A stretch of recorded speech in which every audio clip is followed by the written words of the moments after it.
So I recently completed Skyrim for the first time. I ventured to Sovngarde, killed Alduin, and said farewell to Paarthurnax, and in that way I suppose you could say I've beaten the game. But anyone who's played Skyrim knows that's a lie. Skyrim is huge, and in reality I had barely scratched the surface. The credits don't even roll when you finish the main quest. The world just continues to exist, almost to say, what, you thought you were finished? I hadn't joined the Thieves Guild or the Dark Brotherhood, or chosen between the Stormcloaks and the Empire. I hadn't even bought myself a nice piece of real estate. What are you doing? Nothing. Just hanging around. And that got me to thinking, there are people far more experienced than me, veterans of this game that have explored every cave, spoken to every NPC, completed every quest, but given the scope of this game, I bet that like me, most of them haven't explored absolutely everything this game has to offer. And so in a game that many people have described as infinite, what does it really mean to finish Skyrim and explore everything it has to offer?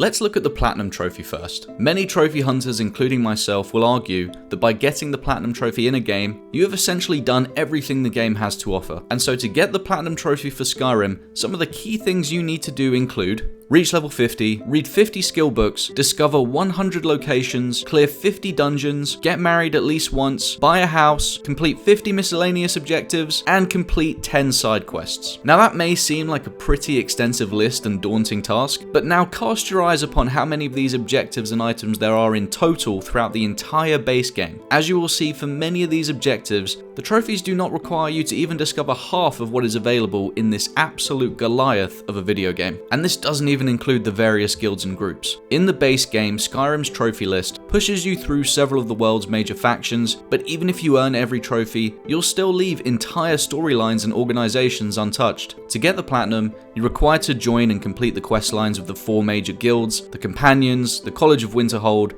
the Thieves Guild, and the Dark Brotherhood. Each of these has a specific trophy tied to both joining and finishing its main story arc. Collectively, these 4 groups expose you to the warriors, mages, thieves, and assassins, the broad pillars of Skyrim's gameplay, and so in that respect it does do a good job of making the player sample different playstyles. However, these are far from the only factions and group the world has to offer. Even after finishing all the guild related trophies, you'll still have several joinable or interactable groups left unexplored, most notably the Civil War factions like the Imperial Legion and the Stormcloaks. These are only partially represented through a single trophy, Taking Sides, where you must choose one faction and finish its campaign, meaning that half of the storyline will always remain unseen in a single playthrough. And beyond that, the Blades, the Greybeards, the Bard's College, these are all fully developed organizations with their own quest lines and characters, yet none are required for any trophy. And so it's safe to say that although getting the Platinum Trophy for sure is an impressive, daunting task in itself, it is by no means the end of the journey. But let's say you've done everything in the list I just showed you before. You've completed every quest, joined every group, cleared every dungeon.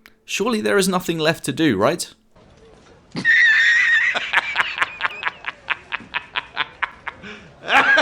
One of the most distinctive features of Skyrim is its use of Radiant quests, a game design system that ensures players never truly run out of things to do. While most games present a fixed number of missions and objectives, Skyrim introduces an algorithmic quest generation system that can dynamically create new tasks indefinitely. Because of how Radiant quests are designed, the game becomes functionally endless, making it impossible for players to ever claim that they've completely finished it. At its core, the Radiant quest system is a procedural content generator. Instead of handcrafting every single mission, Bethesda created templates for specific quest types, such as bounty hunts, delivery tasks, or rescue missions, that can be filled in with different details each time. Of course, the curse of these types of quests can be in its repeatability. The system draws from a large but finite pool of locations, enemies, and objectives, meaning each Radiant quest can begin to feel somewhat new but never truly that different. But still, the procedural variation gives the illusion of an ever-evolving world that never actually stops.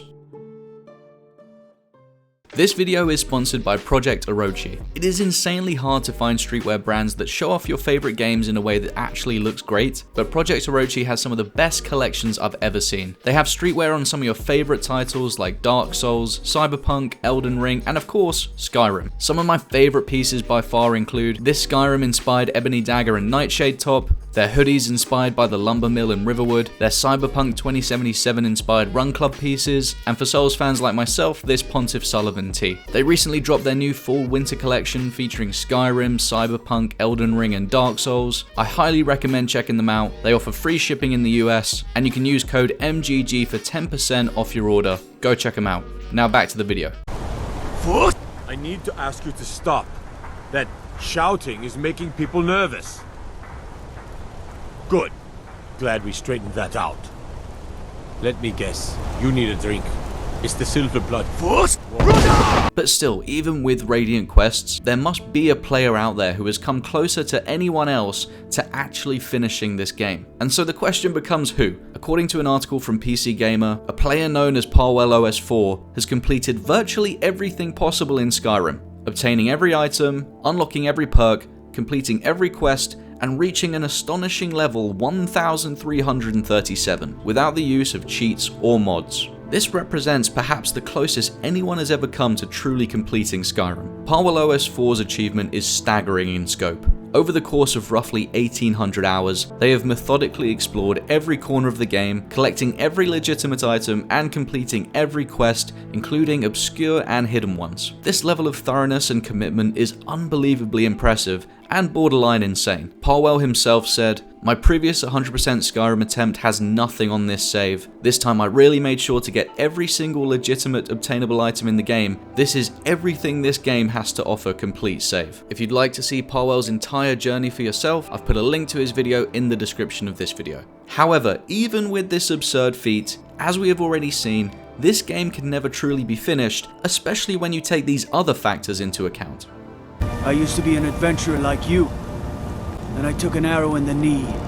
At its heart, Skyrim is a role-playing game, and it is this very identity that fuels its unparalleled replayability. And for many, the magic of Skyrim lies not in its size or graphics, but how it invites the player to become someone completely new every time they start a fresh game. Whether it's wanting to try out a new race or play through the game in an entirely different build, the amount of comments I see from players who have replayed this game multiple times to have a new story is absolutely staggering. And beyond that, Skyrim is a game of choice and consequence. Its branching quests and faction storylines allow for different outcomes every time, entire stories gained or lost depending on what choice you made, and the fact that these quests are so well designed and written means that players will often always want to go back and see what other outcomes were there, in case they miss something really interesting or important. For many, Skyrim is less about finishing a game and more about living a story you can craft yourself, and the number of different stories that can be told is almost limitless. And we haven't even spoken about the modding community yet. Modding has transformed Skyrim from a single-player RPG into an endlessly customizable platform. Players have created millions of modifications, ranging from subtle visual tweaks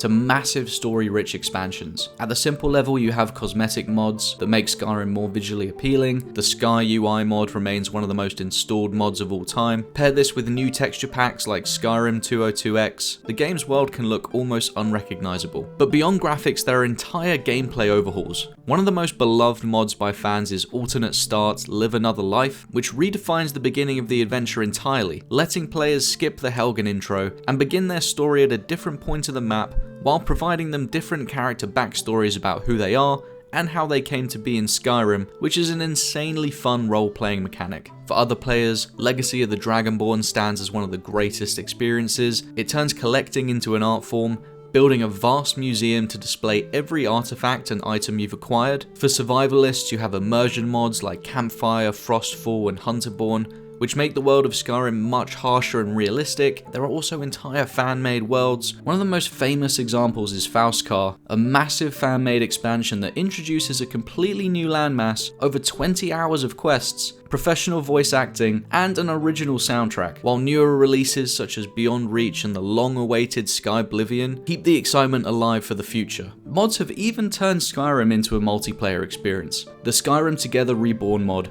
allows multiple players to explore, fight, and complete quests cooperatively, something the original game was never designed to do. For many players, this multiplayer mod alone redefines what it means to play the game. Ultimately, the diversity of Skyrim's mods creates a version of the game that is different for every player. Be on your guard at all times. Avoid sleep if you can. Sleep is for the weak. Even with all my preparations, we can't be too careful. It's been more than 13 years since Skyrim first released, and yet it is still extremely common for old players and new to come across things they have never seen before. It's hard to say definitively whether there are still undiscovered secrets buried in Skyrim, but what's certain is that most players will never see everything the game has to offer. For every cave, unmarked ruin, or hidden interaction, there are dozens more that will slip the casual player's eye, and that's part of Skyrim's magic. Even if the community has mapped nearly every inch, the experience of discovery remains deeply personal. It's why players continue to go to threads like Skyrim's biggest secrets on Reddit, not necessarily to find something new to the world, but something new to them. These threads are a reminder that the game still holds surprises. The collaborative nature of Reddit means discoveries rarely go unnoticed, but it also shows just how deep Skyrim's world really is. While Skyrim may stand as the most iconic example of an unfinishable game, it is far from alone. Over the last decade, many games have followed a similar path, worlds designed not to end, but to persist indefinitely. Games like Minecraft or No Man's Sky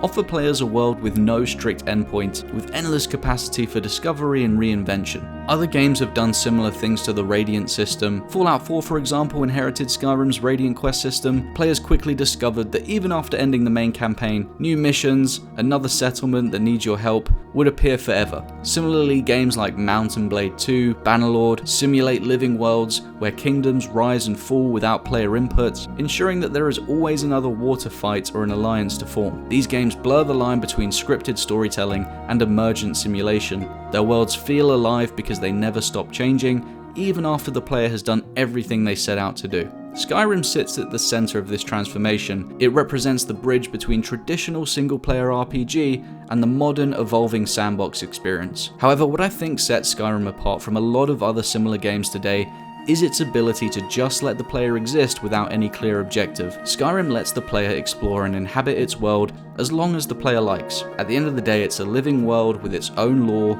customs, look, and feel. In the end, perhaps Skyrim was never meant to be beaten, perhaps it was just meant to live forever. If you like this video, please drop a like and subscribe. Thank you very much for watching, and I'll catch you in the next one.